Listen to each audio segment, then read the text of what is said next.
பெற்ற தாயையும் பிறந்த இந்திய திருநாட்டையும் என்னை வாழ வைத்துக் கொண்டிருக்கிற தமிழையும் அவையத்து முந்தியிருக்க செய்த தந்தை திரு தமிழ்வாணன் அவர்களையும் இந்த அவையையும் வணங்கி என்னுடைய உரையை ஆரம்பம் செய்கின்றேன். இந்த கல்வி குழுமத்தினுடைய தலைவர் அன்பிற்குரிய ஐயா கோப்ப வெங்கடாச்சலம் அவர்களே, பள்ளி நிர்வாகத்தினுடைய குழு உறுப்பினர்களே, அன்பிற்குரிய சகோதரி செயலர் அருட்செல்வி அவர்களே, பொருளாளர் அன்பிற்குரிய சகோதரி புஷ்பலதா அவர்களே, கல்வி ஆலோசகர் அன்பு சகோதரர் பாலு அவர்களே, அருமை சகோதரர் பார்த்திபன் அவர்களே, இந்த நிகழ்ச்சிக்கு நான் வருவதற்கு காரணமாக இருந்த இந்துஸ்தான் டைம்ஸ் அன்பு நண்பர் செந்தில் அவர்களே, தலைமை ஆசிரியர் அன்பிற்குரிய மீனா அவர்களே, மாண்டீஸ்வரி பள்ளியினுடைய தலைமையை ஏற்றிருக்கிற அன்பு சகோதரி சுதா அவர்களே, இருபால் ஆசிரியர் பெருமக்களே,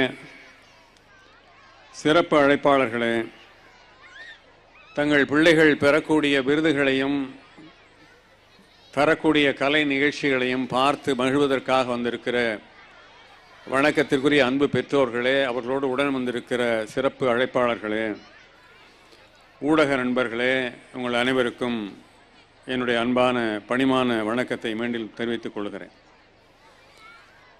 இரு உயரிய நோக்கங்களுக்காக நாம் இங்கே ஒன்று கூடியிருக்கிறோம்.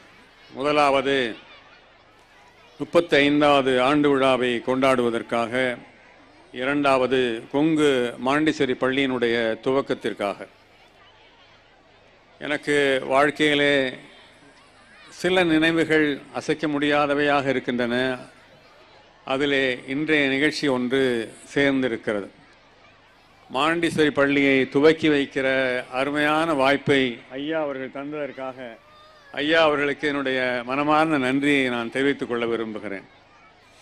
எப்பேற்பட்ட வாய்ப்பு! எத்தனையோ பிள்ளைகளுடைய கல்வி வாழ்வினுடைய துவக்கத்திலே நானும் இணைந்திருக்கிறேன் என்பது எனக்கு உண்மையிலே பெரிய மகிழ்ச்சியை தருகிறது. 35 ஆண்டு கால கல்வி நிறுவன வளர்ச்சி என்பது ஒரு மாபெரும் நெடிய வரலாறாக இருக்கிறது.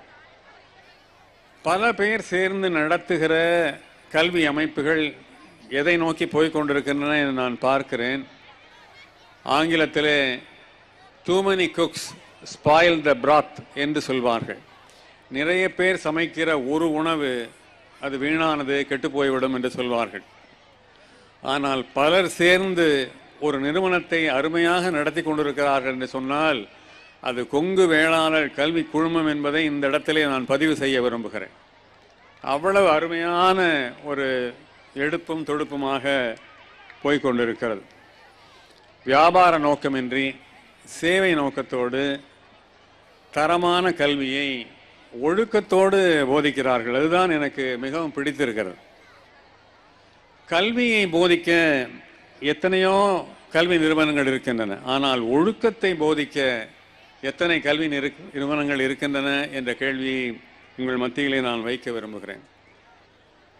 ஐயா காளியண்ணன் அவர்கள் 1950களிலே மிகப்பெரிய உயரங்களை தொட்ட ஒரு மிகப்பெரிய சமூக ஆளுமை. அவர்கள் பாராளுமன்ற உறுப்பினர், சட்டமன்ற உறுப்பினர், மேலவை உறுப்பினர், ஒட்டுமொத்த இணைந்த ஜில்லாக்களுடைய தலைவர் என்று கிட்டத்தட்ட ஒரு துணை முதலமைச்சரை போல் அவர்கள் செயல்பட்டிருக்கிறார்கள்.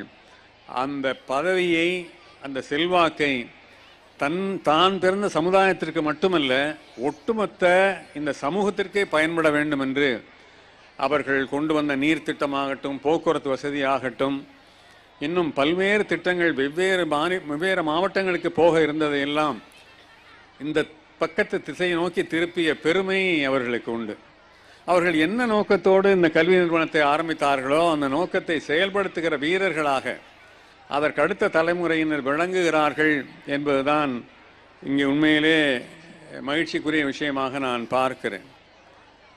தம்முடைய அரசியல் செல்வாக்கை எல்லாம் இந்த பகுதி மக்களுக்கு பயன்படுத்தின அவருடைய சேவையை அங்கீகரிக்கும் விதமாக இந்த நிறுவனம் அவருடைய பெயரை நினைவூட்டி கொண்டே இருக்கிறது.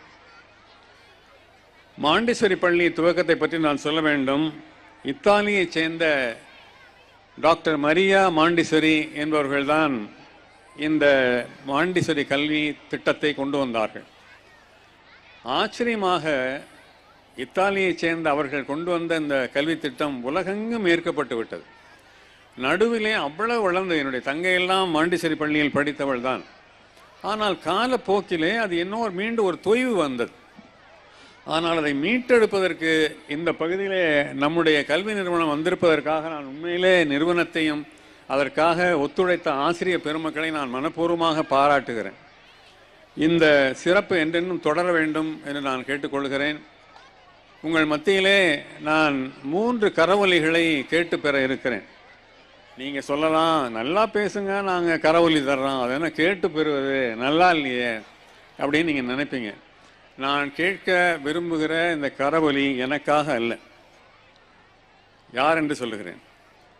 இந்த மாபெரும் விழாவை பல லட்சம் செலவில் மிக அருமையாக நடத்தி கொண்டிருக்கிற, அதற்காக உழைத்த அன்பு உள்ளங்கள் நிர்வாகத்தினருக்கு ஒரு கரவொலி வழங்கலாமா என்று நீங்கள் பரிசீலியுங்கள். அப்படி உழைத்திருக்கிறார்கள். தங்கள் இல்ல திருமணம் போல ஈடுபாடோடு இதை உழைத்திருக்கிறார்கள். அடுத்ததாக, ஒரு மாபெரும் மிராசுதார் குடும்பத்திலே பிறந்து கல்வியிலே நாட்டம் கொண்டு கல்வி ஆசிரியராக பயிற்சி செய்து பல ஆண்டுகள் சேவை புரிந்து இன்றைக்கு நம்முடைய PK வெங்கடாச்சலம் அவர்கள் இந்த தலைமை பொறுப்பை ஏற்று ஆர்வத்தோடு நடத்துகிறார் என்று சொன்னால், அவருடைய உழைப்பை அங்கீகரிக்கிற விதமாக நாம் ஒரு கரவொலி வழங்கலாமா என்று உங்களை நான் கேட்டுக்கொள்கிறேன். அடுத்ததாக, விருதும் பரிசும் பெற்றவர்கள், பெற இருக்கிறவர்கள், கலை நிகழ்ச்சி வழங்க இருக்கிறவர்கள் எல்லோருக்குமாக ஒரு கரவொலியை இப்பொழுதே தந்து விடுங்கள். ஏன்னு கேட்டால், இந்த கடைசியாக பரிசு வாங்குகிற பிள்ளை, கடைசியாக விருது வாங்குகிற பிள்ளையெல்லாம் ரொம்ப பாவம். அதை யாருமே கவனிக்க மாட்டாங்க, யாருமே அதை திரும்பி பார்க்க மாட்டாங்க, கைதட்டவே மாட்டாங்க. ஒரு பையன் கடைசியாக கைதட்டல் வாங்கினா நிறைய பேர் கைதட்டினாங்க. எனக்கு ஒரே ஆச்சரியம், விழா முடிய போகிற தருணத்தில் இந்த பையன் இவ்வளவு கைதட்டல் வாங்குறானே, ரொம்ப பெரிய ஆளாக இருப்பான் போல இருக்குவேன் அப்படின்னு போய் நிகழ்ச்சி முடிஞ்ச உடனே அங்கே தட்டினாங்களே, அவங்கள போய் கேட்டேன். இல்லைங்க, கைதட்டுறதுக்காகவே நாங்கள் 20 பேரை கூப்பிட்டு வந்திருக்கோம். நாங்கள் இப்படியா? இல்லை, தயவுசெய்து அந்த பிள்ளைகளுக்கான திறமைகளுக்கான கரவொலியை இப்பொழுதே வழங்கி விடுங்கள் என்று நான் உங்களிடத்திலே கேட்டுக்கொள்ள விரும்புகிறேன். இந்த நிறுவனம் நான் விசாரித்த வரைக்கும், நாமக்கல்ல இன்னைக்கு விடிகாலை இறங்கினேன், நான் விசாரித்த வரைக்கும் ஒரு கண்டிப்பான நிறுவனம்னு பேர் எடுத்திருக்கு.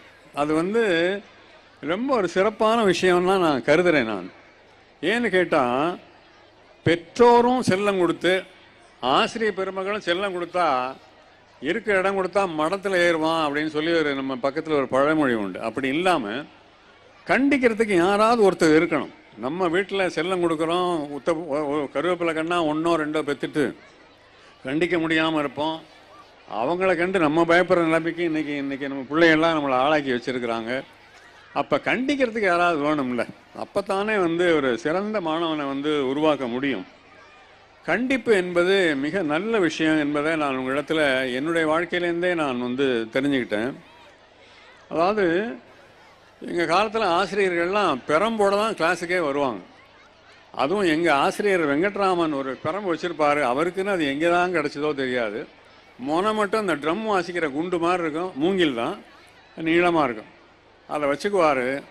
அவள் எப்போ 2 கையும் நீட்டி ஜலரதங்கம் வாசிப்பாருன்னே சொல்ல முடியாது. அவ்வளவு அடி நிமிர்ந்துடும் கையெல்லாம். அவரை கண்டாலே எங்களுக்கெல்லாம் அப்படி பயம். ஆனால் எந்த பெற்றோரும் ஏன் எப்படி என் பிள்ளைய அடிக்க போச்சு, எப்படி என்னுடைய விரலில் பிறந்த ஜலரங்கம் வாசிக்க போச்சுன்னு அவங்க கேட்கவே மாட்டாங்க. லக்ஷ்மண சர்மான்னு எனக்கு ஒரு ஆசிரியர், என்னுடைய தமிழாசிரியர், ஒரு முறை அவர் தகராறு அப்படின்னு ஒரு சொல்லு எழுத சொன்னார், டிக்டேட் பண்ணார். நான் எனக்கு அவ்வளோ தமிழ் அப்போ சின்ன பையன் தானே, என்ன பண்ணிட்டேன், முதல்ல வல்லினம், அதாவது பெரிய ரே போட்டேன், அடுத்தது இடையினம் சின்ன ரூ போட்டுட்டேன். இங்கே வாடா அப்படின்னாரு. ஆஹா இருக்கடா பூசேன்னு நினச்சேன். கிட்ட வந்ததும் கீழே போய் கிளாஸ் ரூமுக்கு வெளியில் மண், அதை போய் எடுத்துகிட்டு வாடான்னார். எனக்கு ஒன்றும் புரியலை. நெல்லில் தமிழ் சொல்லி கொடுத்தவங்கள நம்ம பார்த்துருக்கோம், இதுன்னா மண்ணில் தமிழ் சொல்லி கொடுக்க போகிறாரா? என்னடா கொஞ்சோண்டு தான் எடுத்துகிட்டு வர சொன்னார். அப்போல்லாம் நாங்கள் எஸ்எஸ்எல்சி வரைக்கும் அரட்ராயர் தான் போடுவோம். அரட்ராயர் போட்டுட்டு நான் இங்கே போனேன். ஒரு சேரை இழுத்து போட்டு பக்கத்தில் உட்கார்றான்னார். சார் சார் உங்களுக்கு சமமாக உட்கார்றதா சார்? டே வாடா உட்கார்றான்னார். என்ன மரியாதைன்னு நினச்சிக்கிட்டேன். அப்புறம் தான் தெரிஞ்சுது தொடையை காட்டுறான்னார். தொடையை காட்டினேன். அதில் நான் கொண்டு வந்த மண்ணை எங்கிட்டேருந்து வாங்கி அதிலே பரப்புனார். இது என்ன புது மாதிரி விளையாட்டாக இருக்குது, இந்த மாதிரி விளையாட்டை நம்ம பார்த்ததே இல்லைன்னா. அந்த மண்ணோடு சேர்த்து ஒரு கிள்ளுனார் பாருங்க. அவருக்கு அப்படி ஒரு மிரட்டு வேறு. அவர் வந்து ஃபிசிக்ஸ் ஆசிரியர் மாதிரி, இந்த உடற்பயிற்சி ஆசிரியர் மாதிரி அப்படி ஒரு வலுவான விரல் அவருக்கு. அந்த ரத்தக்கட்டு போகிறதுக்கு எனக்கு எத்தனையோ நாளாச்சு. இன்னைக்கு நல்ல தமிழ் பேசுகிறேன்னு இங்கே எல்லாம் இருக்க யாராவது ஒருவராது நீங்கள் கருதுனீங்கன்னா அது என்னுடைய தமிழாசான் லக்ஷ்மண சர்மா இட்ட பிச்சை என்பதை உங்கள் மத்தியிலே நான் பணிவோடு தெரிவித்துக் கொள்ள விரும்புகிறேன். அவர் இல்லாமல் இந்த தமிழ் இல்லை, இல்லை, நிச்சயமா இல்லை. சுப்பிரமணியன் ஒரு ஆசிரியர், அவர் ரொம்ப கண்டிப்பானவர். நான் ரொம்ப நல்ல பையன்லாம் கிடையாது, ரொம்ப நாட்டி பாய், ரொம்ப குறும்பான பையன். வகுப்பில் ஏதாவது சேட்டை பண்ணிக்கினே இருப்பேன். இங்கே வாடான்னார். இருக்கடா பூசைன்னு நினச்சேன். இருக்குன்னு அது என்ன விதத்தில்னா புதுவிதமாக நடந்தது. அது வாடா மடியில் படுத்துக்கிறான்னார். சார் இந்த மாதிரி ஒரு வாத்தியாரை பார்த்ததே இல்லை சார். என்ன சார் மடியில் படுத்துக்க சொல்கிறீங்க? குப்புறப்படுத்துக்கடான்னார். குப்புறப்படுத்துக்கினேன். அவர் முதுகு. அப்போ தான் ஒரு கிளாஸ்மேட்டு சொன்னான், டேய் நம்ம சுப்பிரமணிய வாத்தியார் ஒரு மிருதங்க ஆசிரியரா, உனக்கு தெரியுமாடான்னு கேட்டார். ஆஹா நம்ம முதுகில் மிருதங்கம் இருக்குது அப்படின்னு எனக்கு தெரிஞ்சு போச்சு. முதுகில் மிருதங்கம் வாசிச்சார் பாருங்க, பட்டையாக இருக்குது. இன்றைக்கி நான் என் வாழ்க்கையில் ஒரு ஒழுக்கத்தோடு வாழ்ந்துக்கிட்டு இருக்கேன்னு சொன்னால் அத்தனை பெருமையும் அந்த சுப்பிரமணியன் ஆசிரியருடைய காலடியிலே நான் சமர்ப்பிப்பதற்கு நான் தயாராக இருக்கிறேன். எத்தனையோ பேராசிரியரிடத்திலே நான் படித்திருக்கிறேன், எத்தனையோ ஆசிரியர் பெருமக்களிடத்திலே நான் படித்திருக்கிறேன். ஆனால் நான் 2 ஆசிரியர்களை பற்றி தான் அழுத்தமாகவும், வெங்கட்ராமன் அவர்கள் ஆசிரியர் அவர்களை பற்றி லேசாகவும் குறிப்பிட்டேன் இல்லையா? என்கிட்ட அன்பாக சொல்லி கொடுத்த ஆசிரியர்கள்லாம் என் நினைவிலே இல்லை. என்கிட்ட கண்டிப்பாக நடந்துக்கிட்ட ஆசிரியர்கள் தான் என்கிட்ட நினைவில் இருக்காங்க. இது என்ன எனக்கு வாழ்க்கையில் சொல்லித்தருதுன்னா, கண்டிப்பான ஆசிரியர்கள் தான் நம்முடைய நெஞ்சிலே அழுத்தமான பதிவுகளை, நல்ல செய்திகளை பதிக்கிறார்கள். நான் தமிழ்வாணன் பிள்ளைங்கிற வகையில் எனக்கு ரொம்ப சலுகை உண்டு. எங்கள் அப்பாவை சந்திக்கணும்னா என்னை ஆசிரியராக என்கிட்ட கேட்டவங்கலாம் இருக்காங்க. அவங்க அப்பாவை சந்திக்கிறாட்டே ஏற்பாடு பண்ணல, அவங்க அப்பாவை பார்க்கணுண்டா, அப்பாட்ட கைரேகை பார்க்கணுண்டா அப்படின்னு சொன்னவங்கலாம் இருக்காங்க. அதனால எனக்கு ரொம்ப சலுகைன்னா நான் பரீட்சைக்கு வரலைனாலும், கிளாஸ் டெஸ்ட் எழுதினாலும் கேள்வி இல்லை, எல்லாத்துக்கும் சலுகை. அவங்களெல்லாம் என் நெஞ்சில் ஞாபகமே இல்லையே. கண்டிப்பான ஆசிரியர்கள் தானே எனக்கு நினைவில் இருக்காங்க. நான் ரொம்ப ஒரு வாழ்த்தனமான பையன்னு உங்கள்கிட்ட சொன்னேன். எங்கள் பெரியம்மா, எங்கள் பெரியதாயாருக்கு குழந்தை இல்லை, அதனால் என்னை எடுத்து வளர்த்தாங்க. நான் தேவகோட்டை பகுதியில் வளர்ந்தேன். அங்கே சீனிவாசா பள்ளியில் என்னை கொண்டு போய் ஒப்படைக்கிற போது எங்கள் பெரியதாயார் அந்த தலைமை ஆசிரியர்கிட்ட சொல்கிறாங்க, இவன் சரியான கெசவாலுன்னா என்னென்னா, கெஜம்னா 3 அடி, கெசவால், அதாவது ரொம்ப வால் பையன். அப்போ சொன்ன வாசகம் இந்த பெற்றோர்கள்லாம் அவசியம் கூர்மையாக கவனிக்கணும். அவங்க சொல்கிறாங்க, எங்கள் பெரியதாயார் தலைமை ஆசிரியர்கிட்ட சொல்கிறாங்க, இவன் சரியாக படிக்கலைன்னா கண்ணை மட்டும் விட்டுருங்க, தோலை உரித்து உப்பு கிணம் போடுங்கன்ட்டாங்க. ஐயோ என்ன வார்த்தை, என்ன சுதந்திரம் அவங்க அதை தந்துட்டாங்க. இன்றைக்கி பொது வாழ்க்கையில் நான் ஓரளவு ஒரு 2 படி மேலே இருக்கேன்னா இந்த படியெல்லாம் என்னுடைய ஆசிரியர் பெருமக்கள் அவங்க இருக்கிற திசை நோக்கி நான் தொழுகிறேன். அதாவது இன்றைக்கி ஆசிரியர் பெருமக்கள் சந்திக்கிற பிரச்சனைகளை வேறு யாருமே சந்திக்க முடியாது. பையனை அடிக்கக்கூடாதான், கண்டிக்கக்கூடாதான், ஒரு சொல்லக்கூடாதான், ஆனால் மார்க் வாங்க வச்சிடணுமா? எப்படிங்க வாங்க வைக்கிறது?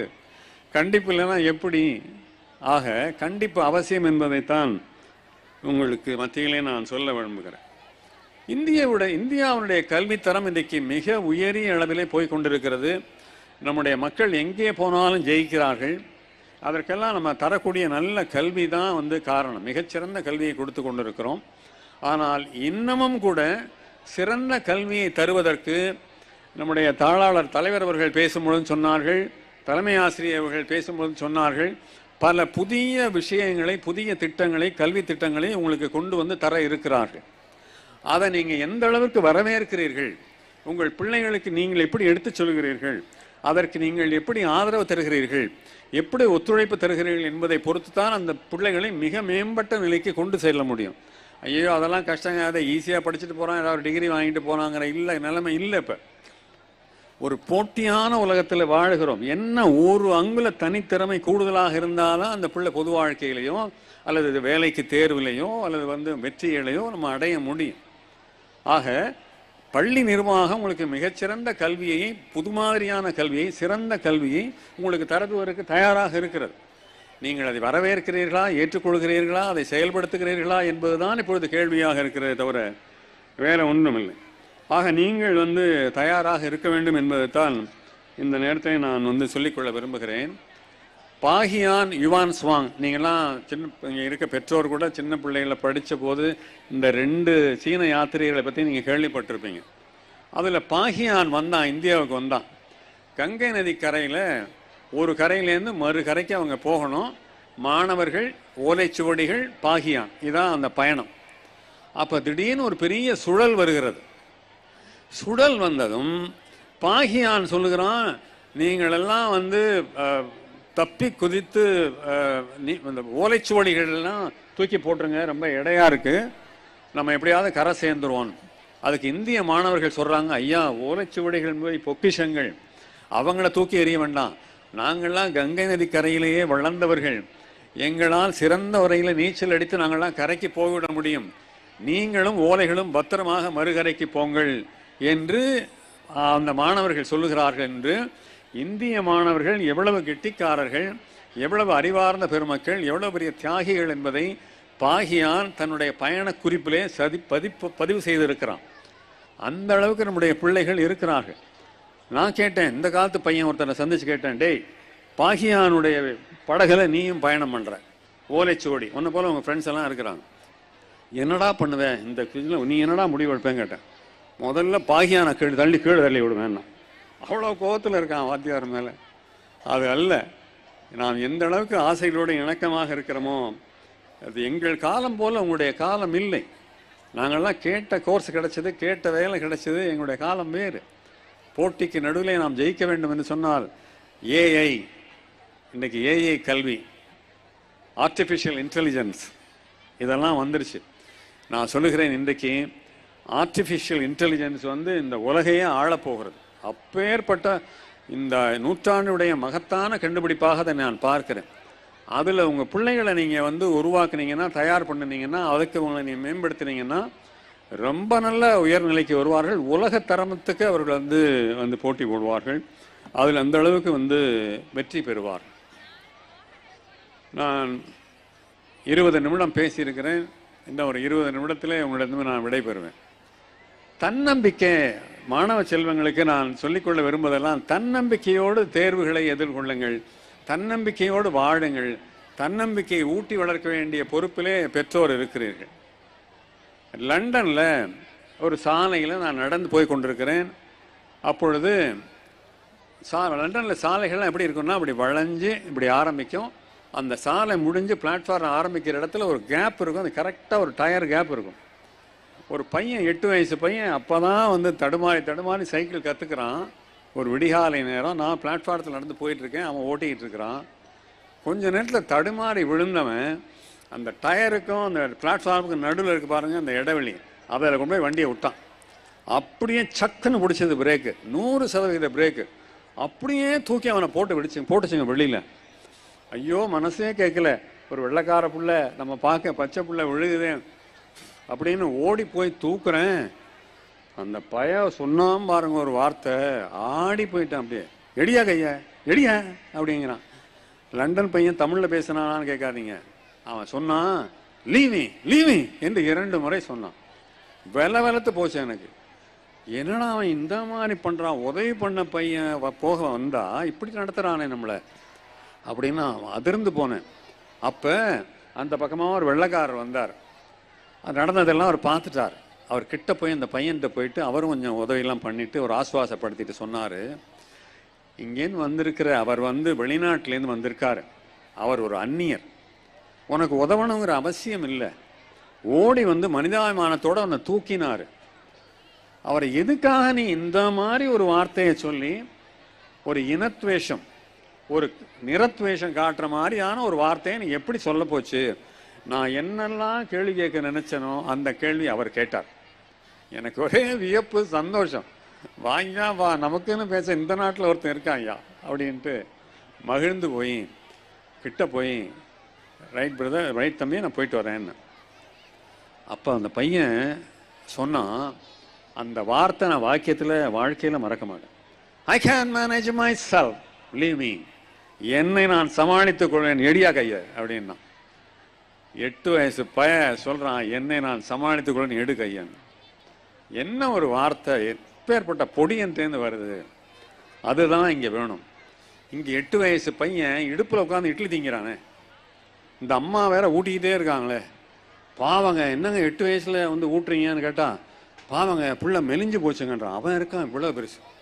ஆடப்பாவி, நீ மெலிஞ்சே இந்த சைஸில் இருந்தேன்னா மெலியறதுக்கு முன்னாடி என்ன சைஸ்லடா நீ இருந்திருப்ப, ஏன்டா அப்படி பண்ணுறீங்க?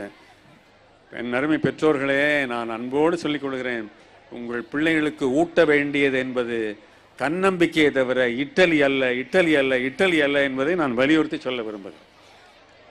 பயன் இல்லை. நான் கேட்குறேன், இந்த பெற்றோர் எல்லாம் கஷ்டப்பட்டு எல்லாம் சின்ன பிள்ளைலேருந்து ஊட்டிக்கினே இருக்கீங்களே, பசி என்பது இயற்கை உணர்ச்சி, விட்டுருங்க. அந்த பிள்ளைகளா வள்ளு வதக்கிற திங்கலைன்னா என்ன கேளுங்க. நீங்கள் பெருசு பிடிக்கிறீங்க, செல்லம் கொடுக்குறீங்க, கேட்குறதெல்லாம் கொடுக்குறீங்க. அதனால தான் அவன் வந்து பெருசு பிடிக்கிறான், சாப்பிட மாட்டேன் போ, வேணாம் போ அப்படிங்கிறான். செல்ஃபோன் இருந்தால் தான் பிள்ளைகளை வந்து சாப்பிட வைக்க முடியுதுங்கிற வீட்டில், இது எங்கள் வீட்டிலே நடக்குது. அதனால் வெக்கமிட்டு நான் சொல்லிக் கொடுக்குறேன். என்னோடய பேரன் பேத்திலாம் செல்ஃபோனை கொடுத்தா தான் சாப்பிட்றாங்க. இந்த நிலைமையிலேருந்து அவர்கள் மீட்டெடுப்பதற்கு செல்ஃபோன்லேருந்து, குறிப்பாக செல்ஃபோன்லேருந்து பிள்ளைகளை மீட்டெடுக்கிறதுக்கு ஒரு நல்ல வழி சொல்கிறேன். உங்களுக்கு தெரிஞ்ச வழியாக இருக்கலாம். கண்டிஷன் பேஸ்டு பர்மிஷன், நிபந்தனையோட கூடிய அனுமதி தான் உங்களுக்கு தரணும். 2 மணி நேரம் படிக்கிறியா, அரை மணி நேரம் செல்ஃபோன், 1 மணி நேரம் செல்ஃபோன் விளையாடணுமா, நீ விளையாடிட்டு வெளியில் போய் விளையாடி அவுட்டோர் கேம்ஸ் விளையாடிட்டு தான் வருவேன். நீங்கள் அதில் கண்டிப்பாக இருங்க. கண்டிப்பான தந்தையாக, கண்டிப்பான தாயாக, கண்டிப்பான பாட்டியாக, கண்டிப்பான தாத்தாவாக இருங்க. பிள்ளைகளை வழிக்கு மெல்ல மெல்ல மெல்ல மீட்டு எடுத்துடலாம். கண்டிஷனாக தான் கொடுக்கணும், கேட்ட போதெல்லாம் கொடுத்துடக்கூடாது. அது வந்து ஒரு நல்ல விஷயமாகவே இருக்கவே முடியாது. அடுத்ததாக இந்த பிள்ளைகளுடைய தன்னம்பிக்கைக்கு சொல்கிறேன், பெரியவங்களுக்கே கூட நான் சொல்லக்கூடிய, நான் வந்து வாழ் முன்னேற்ற சிந்தனை படைப்பாளன். அந்த வகையில் பெரிய நல்ல கனமான நூல்லாம் நான் எழுதியிருக்கேன். அது ஐயாவுக்கு நான் கொடுக்கறதா இருக்கேன். அப்படிப்பட்ட கனமான நூல்களை எழுதுனா ஒரு அருமையான கருத்து, பெற்றோர்களுக்கும் யாருக்குமே பொருந்தக்கூடிய ஒரு நல்ல கருத்து ஒன்று சொல்கிறேன். எல்லாருக்கும் எந்த ஒரு செயலையும் இறங்குறதுக்கு முன்னாடி, கனை என்னால் முடியுமா, சுடை நான் செய்யத்தான் வேண்டுமா, வில்லை என்னால் நான் சாதிச்சிட முடியுமா என்று நம்ம கேட்குறோம். மனசை கேட்குது, உன்னால் முடியாது, நீ எல்லாம் எதுக்காக அதில் எல்லாம் இது பண்ணுற, உனக்கு வந்து நீ உன்னால் கார் ஓட்ட முடியாது, உன்னால் செல்ஃபோன் இயக்க முடியாது, உன்னால் பிஸ்னஸில் வெற்றி பெற முடியாது, பிள்ளைகளுக்கு எடுத்தால் அந்த பிள்ளைகளுக்கு எல்லா போஷனையும் அதுக்குள்ளே முடிச்சிட முடியாது, அப்படின்லாம் எதிர்மறையான சிந்தனை வருது இல்லை. வில்லை, கேனை, சுடை அப்படின்னு வருது இல்லையா. ஒரே ஒரு சிம்பிள் டெக்னிக் சொல்லித்தரேன், இதை பின்பற்றி பாருங்கள், அருமையாக மாறும். ஐ கேன், அந்த ஐயை தூக்கி முன்னாடி போடுங்க. ஐ வில், ஐயை தூக்கி முன்னாடி போடுங்க. ஐ ஷுட், ஐயை தூக்கி முன்னாடி போடுங்க. என்னால் முடியும், என்னால் முடியும் என்று அந்த வார்த்தை எப்பொழுது மனதுக்குள்ளே சந்தேகம் வந்து விட்டதோ அப்பொழுது சாதனையாக இருக்கவே முடியாது. என்னால் சரியாக பண்ண முடியுமான்ற கேள்வி ஒருத்தருக்கு வந்துருச்சுன்னா முடிஞ்சுது. என்னால் பண்ண முடியும்னு எவனுக்கு நம்பிக்கை இருக்கிறதோ அவன் தான் சாதிக்கிறவனாக இருப்பான். எனவே இந்த சின்ன டெக்னிக்கை நீங்கள் பின்பற்றி பாருங்கள். என்னால் முடியும், நான் செய்தே ஆக வேண்டும், நான் சாதிக்க பிறந்தவன் என்கிற நல்லெண்ணம் பெரியவர்களுக்கு மட்டுமல்ல, பிள்ளைகளுக்கு மட்டுமல்ல, அனைவருக்கும், வளர்ந்தவர்களுக்கும் கூட நான் சொல்லுகிறேன். இந்த வார்த்தையை மாற்றி போடுகிற டெக்னிக்கை வந்து அன்பு கூர்ந்து பயன்படுத்துங்க. பிள்ளைகளை அவர்களையா வந்து தயாராவதற்கு நீங்கள் வந்து அனுமதிங்க. ஏன்னு கேட்டிங்கன்னா, அவர்களை அந்த மாதிரி நீங்கள் உருவாக்கலைன்னா எல்லாத்துக்கும் நம்ம சார்ந்து, வாழ்க்கையில் எடுக்கக்கூடிய ஒவ்வொரு முடிவுக்கும் நம்மளை சார்ந்து இருப்பாங்க. அமெரிக்காவுக்கு போனேன், நான் என்னென்ன நாட்டுக்கு போனேன்னு பட்டியல் விடுவதெல்லாம் என்னுடைய நோக்கம். இந்த நடந்த சம்பவம் எனக்கு சுவையாக இருந்தது. அமெரிக்காவுக்கு போனேன், நண்பர் வீட்டில் தங்கியிருந்தேன். ஒரு 5-6 வயசு பிள்ளை தான் பேர், நம்ம தமிழ் குடும்பம் தான், ரம்யான்னு பேர் அந்த பிள்ளைக்கு. காலையில் எந்திரிச்சு அந்த தலைமுடிக்கு மட்டும் அம்மாவை எதிர்பார்க்குது. அதுவே பல் விளக்குது, அதுவே ரெடி ஆகுது, அதுவே டைம் டேபிள் எடுத்து வச்சுக்குது, அதுவே எல்லாம் பண்ணிக்குது, அழகாக ரெடி ஆகுது. எனக்கு பார்க்கவே அப்படியே பிள்ளைகளை அந்த பிள்ளைய வாரி அணைச்சிக்கலாம் போல இருந்தது. எப்படி இந்த பிள்ளை யாருடைய உதவியும் இல்லாமல் அதுவே தயாராகுது. நம்ம பண்ணுறோமா எல்லாத்தையும். இவன் பண்ணுறான், ஸ்கூல்லேருந்து வர்றான், இப்படி ஒரு உதறான், ஷூ எங்கேயோ போய் விழுது, இப்படி ஒரு உதறான், இந்த ஷூ எங்கேயோ போய் விழுது, சாக்ஸை காட்டி பறக்க விடுறான், பேட்ஸை தூக்கி காற்றுல எறிகிறான், பறனில் எறிகிறான். நாளை மறுநாள் காரில் எங்கே ஷூ, எங்கே சாக்ஸங்க மாட்டி விடு. ஏண்டா டே சாக்ஸ் மாட்டிக்க தெரியாதாடா, ஏண்டா ஷூ மாட்டிக்க தெரியாதா, ஏண்டா இப்படி சார்ந்த பிள்ளையா விளங்குறீங்க? உங்கள் அப்பா அம்மா பண்ணுற குத்தண்டா இது. மாற்றுவோம், அணுகுமுறைகளை மாற்றி நம்முடைய எல்லா விதமான வெற்றிக்கும் நம்முடைய பிள்ளைகள் தான் அடித்தளம். நமக்கு ஒரு மாபெரும் செல்வந்தரை சந்தித்தேன். அவர் பெரிய பெருமையெல்லாம் பேசினார். எனக்கு தோட்டம் துறவெல்லாம் இருக்குது, தேட்டர் இருக்குது, ஆயில் மில் இருக்குது, நான் என்னென்னோ பண்ணிகிட்ருக்கேன், எல்லாம் சொன்னார். எங்கள் சொத்துக்களை பட்டியலிட்டீங்க, அவர் முக்கியமான சொத்தை நீங்கள் விட்டுட்டீங்களா, சொல்லாமே விட்டுட்டீங்களா? என்னன்னு? உங்களுக்கு 2 பிள்ளைகள் இருக்காங்களே, அதான் ஏன் உங்களுடைய தலையாய சொத்து. உங்கள் மிச்சம் இருக்க சொத்தெல்லாம் சொத்தே இல்லையா. இவங்க 2 பேரையும் நீ உருப்படியாக உருவாக்கலைன்னா நீங்கள் பட்டியலிட்டிங்க பாருங்க, பெரிய பட்டியல், அது எல்லாத்தையும் அழிச்சிருவானுங்க அந்த 2 பேரும். இவனுங்களை உருவாக்குங்க நல்லபடியா, அதான் உங்களுடைய தலையாய சொத்து அப்படின்னு சொல்லி அவருக்கு நான் சொன்னேன். அவருக்கு அப்படியே கண்ணு திறக்கிறேன் அப்படின்னு ஆச்சரியமாக பார்த்தார். அதுக்கு பிறகு அந்த மாதிரி அவர் சொல்ல ஆரம்பித்தார். நான் கேள்விப்பட்ட போது எனக்கு ரொம்ப மகிழ்ச்சியாக இருந்தது. என்னுடைய அன்பு வேண்டுகோளாக நான் ஒன்றொன்றை வைக்கிறேன். இந்த கலை நிகழ்ச்சிகளுக்கு கலந்துக்கிறதுக்காக அனுமதித்த பெற்றோர்களுக்கு என்னுடைய மனப்பூர்வமான பாராட்டு. அவர்களை மேடையில் தன்னம்பிக்கையோடு வளர்த்தாதான் அவங்க மிகச்சிறந்த ஒரு கதாநாயகர்களாக வாழ்க்கையில் விளங்குவாங்க. அமெரிக்காவில் ஒரு கணக்கெடுப்பு எடுத்தாங்க. உலகில் மனிதர்கள் எதற்கு அதிகமாக பயப்படுகிறார்கள் என்கிற கணக்கெடுப்பு. ஒரு ஆச்சரியமான கணக்கெடுப்பு. மவுண்ட் வெர்னன் என்கிற நியூஜெர்சிக்கு பக்கத்தில் இருக்குது. அங்கே தான் அந்த கணக்கெடுப்பு எடுத்தாங்க. அதை கணக்கெடுத்தவர் கண்டுபிடிச்ச உண்மை ரொம்ப ஆச்சரியமாக இருந்தது. அவர் சொல்கிறாரு, இந்த AK-47 எடுத்துக்கிட்டு போர் முனையில் ஓடுறான் பாருங்க, எதிரிகளுடைய நெஞ்சுகளையும் உடம்பையும் சல்லடையாக துளைக்கிறதுக்காக ஓடுறான் பாருங்க, அவன் பயப்படுற ஒரு விஷயம் இருக்குதான். எப்படி தான் இறந்துருவோனுங்கிற கவலை இல்லாமல் எதிரினுடைய இதை நோக்கி பாய்கிற போர் வீரனுக்கு ஒரு பயம் இருக்கான். விமானத்திலேருந்து கட்டம் போட்டு அடிக்கிறான் பாருங்க டார்கெட்டை, பைலட்டு, அவனுக்கு எந்த நேரம் எதிர்ப்பு பீரங்கிலேருந்து ஏவுகணை பாஞ்சு அவனுடைய விமானத்தை சுக்குநூறு ஆக்குமோ தெரியாது. அவர் கூட பயப்படுற ஒரு விஷயம் இருக்கலாம். எதை பற்றியும் கவலைப்படாமல் எதிரியுடைய இலக்கு தான் என்னுடைய இலக்குன்னு இருக்காரு அவருக்கு. அடுத்ததாக விஜயாந்தா டேங்க் இருக்கு இல்லையா, மாபெரும் டேங்க்கு, அதில் பயணிச்சு அதில் கையெறி குண்டு போட்டால் அந்த இது சிதறி போயிடும். அதில் போர்க்களத்தில் போடுறவனுக்கும் ஒரு பயம் இருக்கான். என்ன பயம் தெரியுமா? எல்லாருக்கும், இந்த 3 பேருக்கும் மாபெரும் உயிரை தியாகம் செய்வதற்கும் உயிரை பணயம் வைப்பதற்கும் தயாராக இருக்கிற இந்த போர் வீரர்களுக்கு பயப்படுகிற விஷயம் என்னன்னா, மேடையில் ஏறி சார் ஒரு நன்றி சொல்லிடுங்க சார் அப்படின்னா, சார் சார் சார் என்னை விட்டுருங்க சார், என்னால் முடியாது சார், சார் ஒரு வரவேற்புரை என்னை விட்டுருங்க சார், வேற யாராவது சொல்லுங்க சார். அப்படி பயப்படுகிற, உலகமே பயப்படுகிற ஒரு விஷயத்தில் உங்கள் பிள்ளைங்க அழகாக கலை நிகழ்ச்சியை தர்றாங்க, பாடுறாங்க, நடனம் ஆடுறாங்க, நாடகம்லாம் செய்கிறாங்கன்னு சொன்னால் அந்த பிள்ளைகள் எப்பேற்பட்ட தன்னம்பிக்கை பிள்ளைகளாக அவர்களை உருவாக்கி இருக்கிறீர்கள், நீங்கள் உருவாக்கிறீர்கள் என்று ஆசிரியர் பெருமக்களை நோக்கியும் அந்த கையை நோக்கி திசையை நோக்கி திரும்ப விரும்புகிறேன். இந்த கான்ஃபிடன்ஸ் அவங்களுக்கு வாழ்க்கையில கலை நிகழ்ச்சி கண்டதை மாட்டி விட்டு குதிக்க சொல்கிறாங்களே, இதில் என்ன பெரிய கலை நிகழ்ச்சின்னா, இங்கே நில்லுங்க, கை பாடு தனித்தனியாக அது பாடு ஆடும், டான்ஸே இல்லை அதுவாக ஆடும், நாக்கெல்லாம் குளரும், தொண்டையில் பஞ்சு அடைச்சிக்கிட்ட மாதிரி இருக்கும். இங்கே பேச சொன்னா தான் இவ்வளோ பெரிய ஆயிரம் மக்கள் உட்கார்ந்து இருக்கிறதுல என்ன கஷ்டங்கிறத இங்கே நின்று பேசினாதான் அந்த கஷ்டம் தெரியும். எனவே அந்த பிள்ளைகளை தன்னம்பிக்கை உள்ள பிள்ளைகளாக மாற்றுவதற்கு கலை நிகழ்ச்சிகளையும் மற்ற ஆற்றலையும் எக்ஸ்ட்ரா கரிக்குலம் என்று சொல்லப்படுகிற அதுலேயும் பயிற்சி பண்ணுங்க. இந்த பிள்ளைகள் ரொம்ப நல்லா ஆடினாங்க, இந்த காஸ்டியூம் உட்பட அவ்வளோ மெனக்கட்டு பண்ணியிருந்தீங்க, கோரியோகிராஃபி அவ்வளோ நல்லா இருந்தது, அதுக்கு உரிய ஆசிரியர் பெருமக்களுக்கு என்னுடைய பாராட்டை சொல்லுங்கள், அவ்வளோ நல்லா இருந்தது. நீங்கள் ஒன்று கவனிச்சிருக்க மாட்டீங்க, நீங்களாம் பின்னாடி இருக்கீங்க. இங்கே ஒரு பெரிய மரப்பு இருக்குல்ல, அந்த மரப்புக்கு நின்று 2 ஆசிரியர்கள் இங்கே ஆடிக்கிட்டு இருந்தாங்க. என்னமா ஆடுறாங்க அவங்க, அடையப்பா அவங்க ஸ்டெப்ஸு அழகுன்னா அழகு, அப்படி ஒரு அவங்க நளினம், அந்த வயதுக்கேற்ற நளினம் அதை காமிச்சு ப்ரௌண்ட் பண்ணுறாங்க. அவங்க எப்படி நீங்கள் நானும் கை எப்படி அவனுக்கு எப்படி கீழே போகணும், எப்படி கையை உயரும், அதெல்லாம் அங்கேருந்து பண்ணிகிட்டு இருந்தாங்க. நான் இங்கே முன்வரிசையில் தானே இருக்கேன், நான் அதெல்லாம் பார்த்துக்கிட்டு இருந்தேன். எனவே அந்த மெனக்கெடல், அந்த உழைப்பு, அதுக்கெல்லாம் நல்ல பலன் கிடச்சிருக்கு. அருமையான பர்ஃபார்மன்ஸு, அவ்வளவு நான் ரசித்தேன்.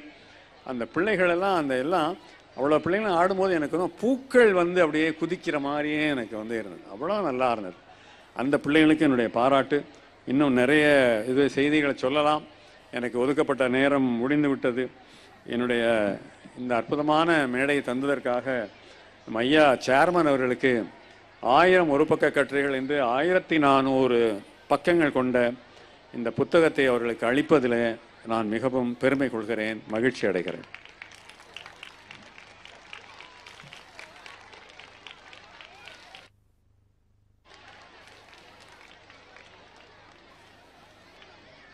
ஒரே ஒரு செய்தி மட்டும் சொல்லிட்டு நான் முடிச்சுக்கிறேன். நீங்கள் உட்காருங்க. இந்த கனமான புஸ்தகத்தை கொடுத்தா இதெல்லாம் எவையா படிப்பான்னு வந்து ஓரமாக வச்சுருவாங்க, பரனில் வச்சுருவாங்க, அப்படியே பின்னாடி போயிடும், இடைக்கு கூட போயிடும். ஆனால் எங்கள் தேவக்கோட்டையில் என்னுடைய டெனண்ட்டு வந்து ஒரு எம்காம் படிக்கிற ஒரு பிள்ளை. அந்த பிள்ளைகிட்ட ஏதோ கூடுதலாக ஒரு பிரதி இருக்கேன்னு கொடுத்தேன். ஓரிரு ஆண்டுகள் கழித்து மீண்டும் அந்த பிள்ளையை சந்திக்க நேர்ந்த போது கேட்டேன், அம்மா அதை படிச்சியாமான்னு. முழுமையாக படிச்சிட்டேன். நான் என்னம்மா 1400 பக்கங்களையும் படிச்சிட்டியாம்மா? எப்படிம்மா? சார் ஒரு நாளைக்கு ஒரு பக்கம் படித்தேன் சார். அப்புறம் பார்த்தா எல்லாம் என்னை பற்றியே அது பேசுகிற மாதிரி இருந்தது சார். அந்த நூல் மழமழன்னு முடிச்சிட்டேன் சார் அப்படின்னாங்க. நான் ஐயா அவர்கள் நேரமற்றவர்கள், பெரிய பொறுப்பில் இருக்கிறவர்கள், பெரிய நிர்வாகம் செய்கிறவர்கள், தோட்ட நிர்வாகம், நிறுவன நிர்வாகம், பள்ளி நிர்வாகம் என்று பெரிய பொறுப்பில் இருக்கிறவர்கள். அவருக்கு நேரம் கிடைக்காது. அவர்களுக்கு நான் சொல்லக்கூடியதெல்லாம், ஐயா நீங்கள் ஒரு நாளைக்கு ஒரு கட்டுரை படிங்க, என்னுடைய கட்டுரை படிங்க. மற்ற கட்டுரைகளெல்லாம் என்னுடைய எழுத்து உங்களை படிக்க வைக்கலைன்னா என்னை கேளுங்க. என்னுடைய எழுத்தின் மீது எனக்கு இருக்கிற நம்பிக்கை. வாழ்த்துக்கள். வாய்ப்புக்கு நன்றி. வணக்கம்.